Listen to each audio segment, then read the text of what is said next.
Saya tidak tahu apakah itu betul, tapi kalau betul, makanya saya bilang kalau benar itu salah, melanggar etika birokrasi juga. Ya mudah-mudahan nanti segera diklarifikasi, kan tidak boleh ya urusan pribadi, urusan tahlilan, urusan syukuran gitu lalu menggunakan kop dan stempel menteri. Untuk tahu masalah segala segi pertahanan, dan ini adalah alma mater saya sehingga saya datang menyempatkan Ada diri. alasan khusus nggak Pak? Hah? Ada alasan khusus datang? Lah saya alumni sini kan? Belum di sini ya? Sebelumnya sudah pernah berkomunikasi dengan Menhan baru? Oh sudah sering, yang khusus sekarang enggak, tapi sudah sering udah kenal lama dengan Pak Safri. Pak, kemarin pasangan Sebelah apa ya nggak Pak? tahu. Pasangan Mahfud sama Ganjar nggak datang kemarin Pak? Itu kan rame di medsos. Nah, saya sudah mau datang tapi terus ibu saya masih sakit, sekarang masih di Surabaya. PR pertama untuk Pak Syafri apa ya Pak? PR pertamanya untuk Pak Syafri gitu di Kemenhan. Wah, Pak Safri udah lebih tahu kan, sudah disusun oleh tim ya. Tim pemerintahan Pak Prabowo. Saya kira banyak lah Berarti sosok Pak Syafri itu sosok yang tepat ya untuk melanjutkan. Sosoknya seperti apa Pak Syafri? Pastilah dipilih oleh presiden itu pasti memenuhi syarat minimal yang dibutuhkan. Kedepannya hubungan sipil militer menurut Pak Mahfud baiknya seperti apa sih Pak? Menurut saya sipil militer ya tidak perlu dipertentangkan karena itu ada fungsi masing-masing ya. Militer punya fungsi sendiri untuk pertahanan keutuhan ideologi negara kita, sedangkan sipil itu juga sama tetapi dari sudut-sudut yang lain.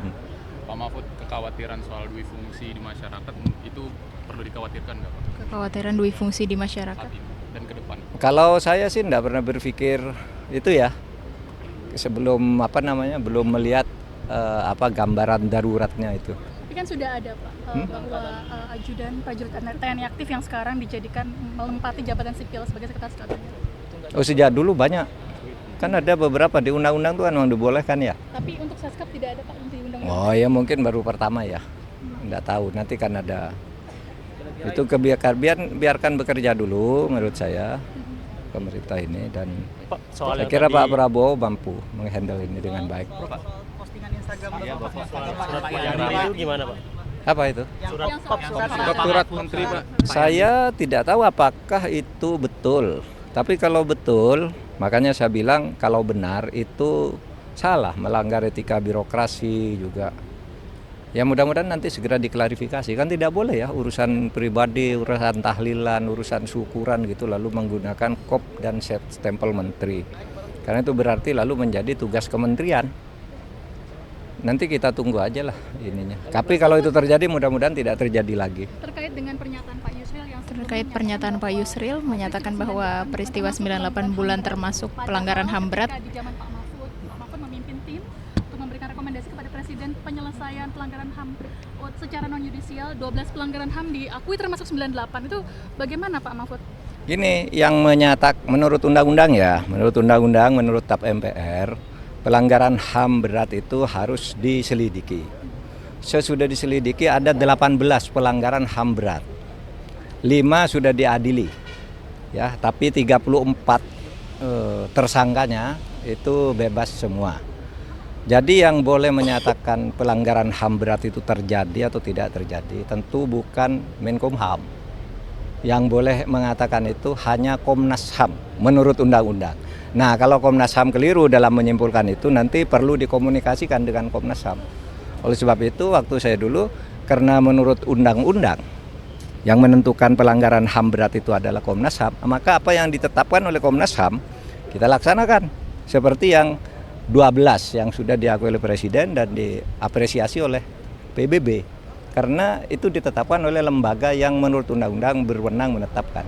Sebaliknya yang dipaksakan disuruh jadikan pelanggaran HAM berat, padahal menurut Komnas HAM tidak, itu saya Menko Polhukam menganggap tidak ada. Misalnya kasus KM 50, ya kan itu didesakkan oleh Pak Amin Rais dan sebagainya supaya itu ditetapkan pelanggaran HAM berat. Saya bilang ya bilang dong Komnas HAM, kalau Komnas HAM bilang begitu kita laksanakan. Kasus Kanjuruhan yang menewaskan 156 orang. Itu kan diminta agar dijadikan kasus pelanggaran HAM berat. Saya bilang, Komnas HAM tidak bilang begitu, itu kejahatan. Beda antara pelanggaran HAM berat dan kejahatan. Kejahatan berat korbannya bisa 200 orang, pelanggaran HAM berat itu bisa 2 orang bisa. Karena yang ditentukan tuh subjek pelakunya dan korbannya serta bukti-buktinya. So far mungkin Pak Yusril agak masuk akal ketika berpikir selama ini pelanggaran HAM berat itu tidak pernah bisa dibuktikan. Nah itu aja masalahnya. Oleh sebab itu kalau waktu saya tidak menutup kasus itu, tetapi ya sudah ditetapkan oleh Komnas HAM, diakui saja. Tapi kita tidak pernah minta maaf kepada siapapun. Wah, itu kan kesalahan pemerintah yang lalu-lalu yang sudah ditindak. Gitu ya. Terkait dengan pernyataan Pak Yusril yang Terkait pernyataan Pak Yusril menyatakan bahwa peristiwa 98 bulan termasuk pelanggaran HAM berat. di zaman Pak Mahfud memimpin tim untuk memberikan rekomendasi kepada Presiden penyelesaian pelanggaran HAM secara non yudisial. 12 pelanggaran HAM diakui termasuk 98. Itu bagaimana Pak Mahfud? Gini, yang menurut undang-undang ya, menurut TAP MPR, pelanggaran HAM berat itu harus diselidiki. Sesudah diselidiki ada 18 pelanggaran HAM berat. 5 sudah diadili. Ya, tapi 34 tersangkanya itu bebas semua. Jadi yang boleh menyatakan pelanggaran HAM berat itu terjadi atau tidak terjadi tentu bukan Menkumham. Yang boleh mengatakan itu hanya Komnas HAM menurut undang-undang. Nah, kalau Komnas HAM keliru dalam menyimpulkan itu nanti perlu dikomunikasikan dengan Komnas HAM. Oleh sebab itu waktu saya dulu karena menurut undang-undang yang menentukan pelanggaran HAM berat itu adalah Komnas HAM, maka apa yang ditetapkan oleh Komnas HAM kita laksanakan seperti yang 12 yang sudah diakui oleh Presiden dan diapresiasi oleh PBB.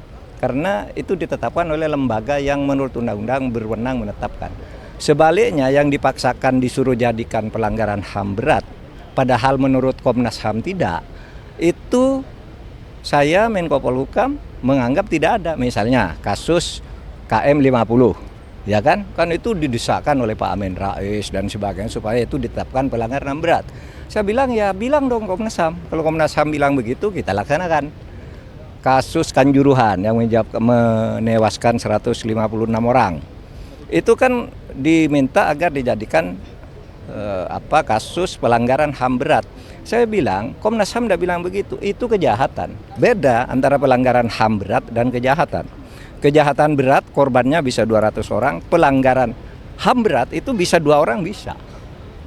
Karena yang ditentukan tuh subjek pelakunya dan korbannya serta bukti-buktinya. So far mungkin Pak Yusril agak masuk akal ketika berpikir selama ini pelanggaran HAM berat itu tidak pernah bisa dibuktikan. Nah itu aja masalahnya. Oleh sebab itu kalau waktu saya tidak menutup kasus itu, tetapi ya sudah ditetapkan oleh Komnas HAM, diakui saja. Tapi kita tidak pernah minta maaf kepada siapapun. Wah, itu kan kesalahan pemerintah yang lalu-lalu yang sudah ditindak. Gitu ya.